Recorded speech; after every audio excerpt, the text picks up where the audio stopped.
नमस्कार। सनातन जगत के इस अंक में हमारे साथ आज फिर से जुड़े हैं श्री देवेंद्र शर्मा। और आज का जो विषय है वो मूल रूप से हम सभी भारतीयों के लिए एक बहुत ही इम्पोर्टेंट, बहुत ही महत्वपूर्ण विषय है। सनातन आधुनिक संविधान में हमारे सनातन धार्मिक संस्थाओं के प्रति किस तरह का व्यवहार अब तक होता रहा है और इससे बाहर आने का, इस व्यवहार में परिवर्तन लाने के उपाय क्या होंगे, इस पर चर्चा करेंगे। शर्मा जी। जय जगन्नाथ।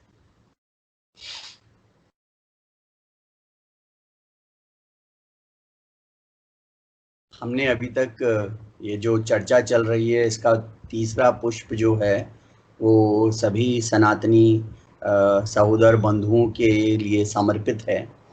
आज की इस चर्चा को आगे बढ़ाते हुए जो आपने ये विषय रखा है कि किस प्रकार से हिंदू जो संस्थाएं हैं, हिंदू जो धार्मिक संस्थाएं हैं, हिंदुओं की जो धर्मार्थ संस्थाएं हैं, जैसा कि मैं पहले ही इस श्रृंखला के उसमें ये बात कहता आया हूँ कि हमारी जो संवैधानिक व्यवस्था है और वो संवैधानिक व्यवस्था जो वास्तव में 1935 के गवर्नमेंट ऑफ इंडिया जो एक्ट उस समय में बना था, उसके आधार पर हमारा जो संवैधानिक हमारा ढांचा है वो मूल रूप से हमारे भारत के हिंदू समाज के जो मौलिक अधिकार हैं, जो नैसर्गिक अधिकार हैं, जो निसर्ग प्रदत्त अधिकार हैं, उन अधिकारों के साथ में वो एक भेदभाव वाला आचरण करता है। और हमने जैसे अपनी इससे पिछली श्रृंखला में देखा कि किस प्रकार से शैक्षिक संस्थाओं में जो है वो हिंदुओं के साथ में भेदभाव होता है। उसकी तुलना में जो अल्पसंख्यकों की जो संस्थाएं हैं उनको ना सिर्फ विशेष विशिष्ट अधिकार दिए गए हैं, बल्कि उनका जो ढांचागत और सरकार का जो नीतिगत जो उनको समर्थन रहता है वो एक तरह का बहुत बड़ा समाज में विभेद उत्पन्न कर रहा है। ठीक यही स्थिति जो है वो हिंदुओं की धार्मिक और धर्मार्थ संस्थाओं के साथ में भी है।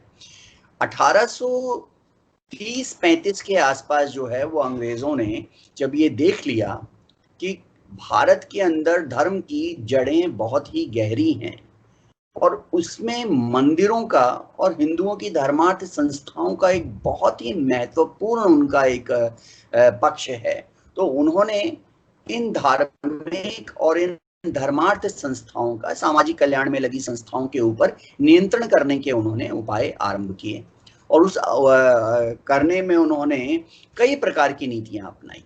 उन नीतियों के अंदर सीधे सीधे उनको ऐसी संस्थाओं के रजिस्ट्रेशन की उन्होंने बात की।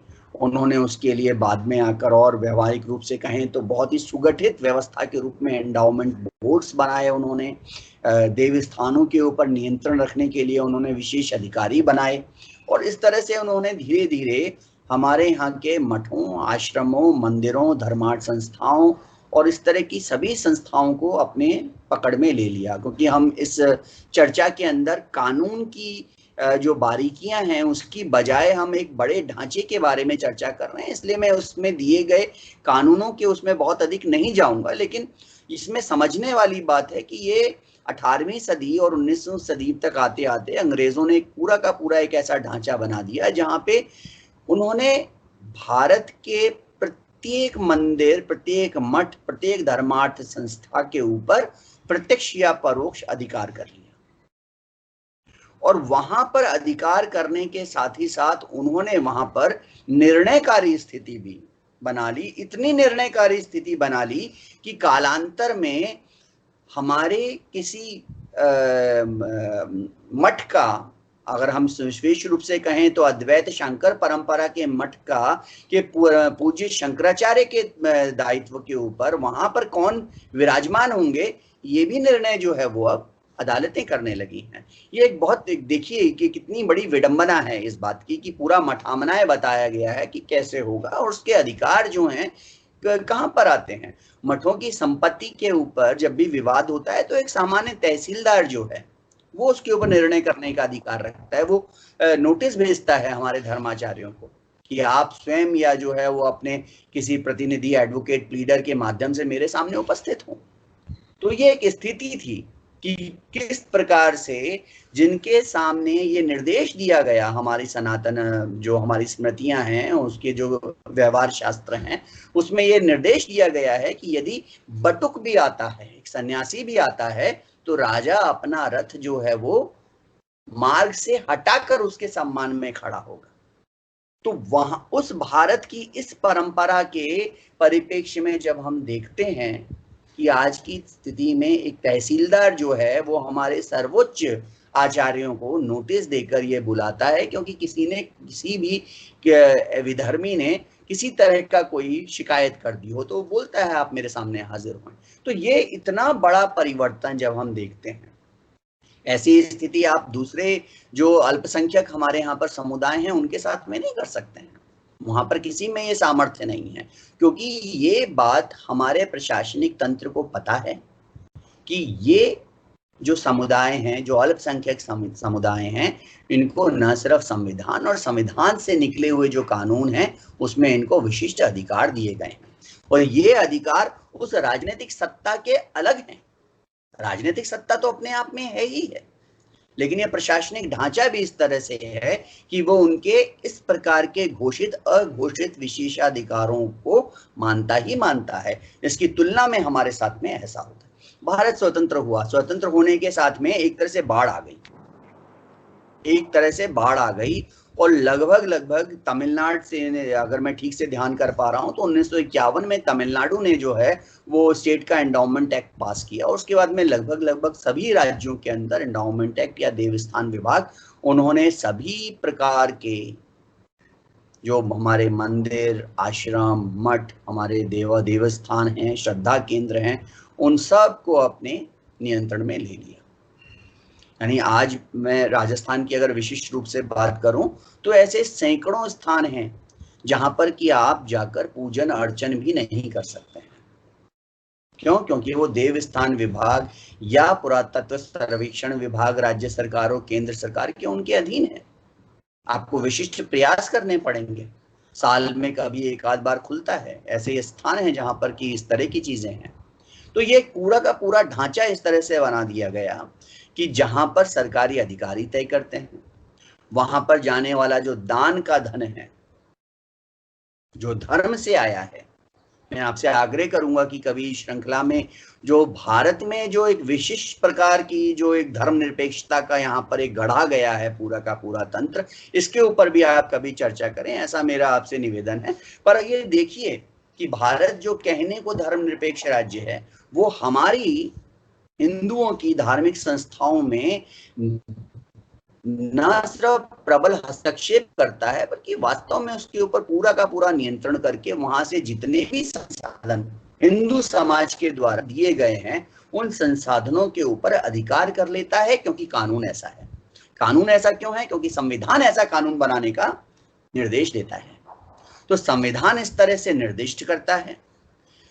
जो हमारे यहाँ की जो चुनावी राजनीति है, उस चुनावी राजनीति से इस प्रकार का एक तरह का नेतृत्व निकल कर आया जिसने कि इस तरह की चीजों को क्रियान्वित किया, और वो प्रशासनिक ढांचा उस पूरे के पूरे संसाधनों को लेकर और वो सरकार के ऐसे राजकोष में देता है जिसमें कि कथित रूप से सेक्युलर एक्टिविटीज में वो खर्च होता है।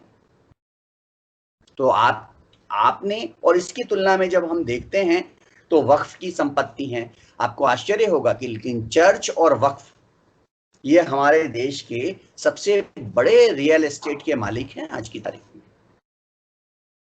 आप किसी भी संपत्ति को थोड़ा सा भी देख लीजिए, वह या तो नजूल की होगी, नहीं होगी तो उसको नजूल की संपत्ति होने का दावा कर दिया जाता है। जबकि इसकी तुलना में हिंदू मंदिरों को परंपरा के अनुसार जो संपत्ति दी गई थी, उस संपत्ति को सरकार तुरंत अधिग्रहित कर लेती है। हमारे यहाँ पे मंदिरों के साथ में सामान्य रूप से 2-3 हजार बीघा जमीन जो है वो मंदिरों के साथ की चली हुई, क्योंकि मंदिर जो है वो शिक्षा का केंद्र भी हुआ करता था, मंदिर जो है वो सामाजिक और बाकी गतिविधियों का भी केंद्र होता था, और इन सारी गतिविधियों को चलाने के लिए जो संसाधन चाहिए होते थे उसके लिए हमारी समाज की व्यवस्था ने उसको एक अपने आप में स्वावलंबी इकाई के नाते स्थापित किया था। किंतु आज ऐसा नहीं है। आज राज्य सरकारें बहुत सहजता से मंदिरों की भूमियों को अधिग्रहित कर चुकी हैं, चारागाह गोचर की भूमि को अधिग्रहित कर चुकी हैं, लेकिन उसकी तुलना के अंदर एक सड़क के बीच में एक अल्पसंख्यक समुदाय का यदि कोई भवन बना हुआ है, कुछ बना हुआ है जो कि विशुद्ध रूप से जो है वो कब्जा है, उसको हटाया नहीं जा सकता। तो इस तरह का जो एक विभेदकारी पक्ष पूरे के पूरे में बना हुआ है, मेरा ये आप सबके सामने, एक सनातन हिंदू समाज के सामने ये एक मेरा पक्ष है रखने का कि इस पूरे की पूरी व्यवस्था के अंदर जो बना हुआ है, जो प्रशासनिक ढांचा है, जो कानूनी ढांचा है, ये प्रशासनिक और कानूनी ढांचा जो है वो संवैधानिक रूप से वैध है। इसीलिए इसमें जहां पर प्रश्न उठते हैं,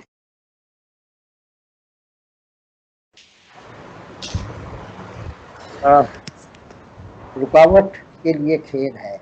बहुत साल पहले दूरदर्शन में ये हमको सुनाई देता था, पर आज भी हमको थोड़ा नेटवर्क के असुविधा के कारण ये रुकावट हुआ। तो देवेंद्र जी, आप जहाँ तक बोल पाए थे वहाँ से हम आगे बढ़ते हैं।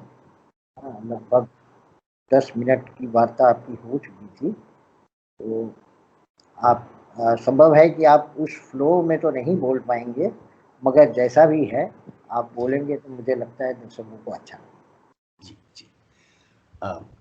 जी दादा, धन्यवाद। इसमें मुझे आगे यही कहना था कि यदि हम हिंदू समाज को, यदि उसकी धार्मिक संस्थाओं, उसकी जो धर्मार्थ संस्थाएं हैं, उनको यदि हम समानता का अधिकार का एक आग्रह रखते हैं और उसके अनुरूप संविधान में और कानूनों में संशोधन होते हैं, हमें बराबरी का अधिकार है, हम किसी से अधिक नहीं मांग रहे हैं। हम ये मांग है हमारी कि जिस प्रकार से अल्पसंख्यक समुदायों को अपने धार्मिक और अपने धर्मार्थ संस्थाओं को चलाने का अधिकार है, हिंदू समाज को भी उसी प्रकार से स्वतंत्र रूप से बिना किसी सरकारी हस्तक्षेप के उनको चलाने देना चाहिए, जिससे कि हमारे मंदिर जो एक समय में वैदिक पाठशालाओं के साथ में एक संस्कार के केंद्र हुआ करते थे, उनमें से जो संसाधनों का जो अर्जन होता था, हिंदू समाज जब वहां पर आकर एकत्र होता था अपने सांस्कृतिक, सामाजिक, आध्यात्मिक, धार्मिक कार्यों के लिए, उन सभी कार्यों के लिए फिर से संसाधन हो, और वो संसाधन हिंदू समाज के धार्मिक सांस्कृतिक हितों के संवर्धन के लिए, उसकी सुरक्षा के लिए, उसको बढ़ाने के लिए लगे। बालकों को जो है सांस्कृतिक समुदाय के जो है उपाय वो वहां पर चल सके।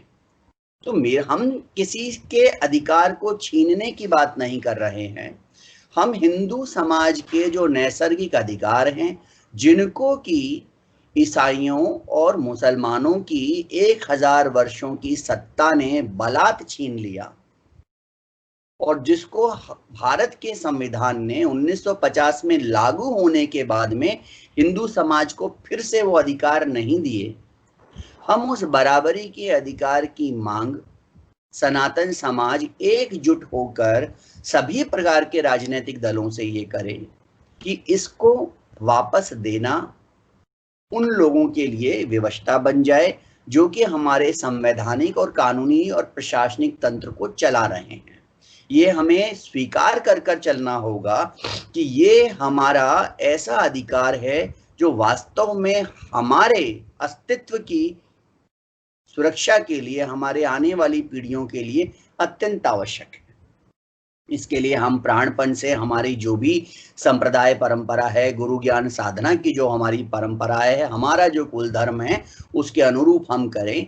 मंदिरों की भूमि, उनके साथ में जुड़ी हुई सब चीजें, जो गोचर भूमि है, इन सभी के साथ में ये बात करी जाए। अन्यथा जो अन्य अल्पसंख्यक, कथित रूप से जो अल्पसंख्यक हैं, जो कि आज की तारीख में करोड़ों के रूप में करोड़ों हो चुके हैं, उनके भी धार्मिक, सांस्कृतिक और धर्मार्थ संस्थाओं को भी उसी प्रकार से सरकार के नियंत्रण में लाया जाए जिस प्रकार से हिंदू धर्म की संस्थाएं जो हैं वो आज सरकार के पूरी तरीके से प्रशासनिक नियंत्रण में हैं। ये बात कहते हुए मैं अपनी सभी सनातनी बंधुओं से कहता हूं कि इस बारे में आग्रह से इसको चर्चा बनाएं, समाज में चर्चा का विषय बनाएं। जय जगन्नाथ। शर्मा जी, बहुत बहुत धन्यवाद। जब आप ये कहते हैं कि सनातन धार्मिकों को बराबरी का अधिकार मिले, बराबरी का संभावना कितना दिख रहा है, कितना हो पाएगा, ये तो भविष्य बताएगा, मगर इसमें एक दो प्रश्न उठते हैं। पहला प्रश्न ये है कि क्या हिंदू संस्थाओं को, हिंदू धार्मिक संस्थाओं को स्वाधीन, स्वतंत्र कर दिया जाए तो बराबरी प्राप्त होगी, या फिर अहिंदू संस्थाओं को नियंत्रित कर लिया जाए ठीक उसी तरह से जिस तरह से हिंदू संस्थाओं को किया जाता है, तो क्या बराबरी होगी? जी, तो इस पर विचार करना आवश्यक है कि इन दो में से कौन सा अधिक श्रेयस्कर है। अभी के परिस्थिति में यदि हम देखें तो समाज में एक उच्छृंखल परिस्थिति है जहां धन और लोभ के आधार पर धर्म परिवर्तन का एक होड़ लगा हुआ है। उस धर्म परिवर्तन के लिए हमारे संस्थाओं को किस तरह से निष्क्रिय कर दिया गया है कि हम उसका प्रतिवाद ही न कर सकें। इन चीज़ों पर हमको बहुत गहराई से सोचने की ज़रूरत है, ऐसा हम समझ रहे हैं। तो हम आगे के चौथे, पाँचवें, छठे अंक में इस पर आपसे चर्चा करेंगे। बहुत बहुत धन्यवाद। Thank you.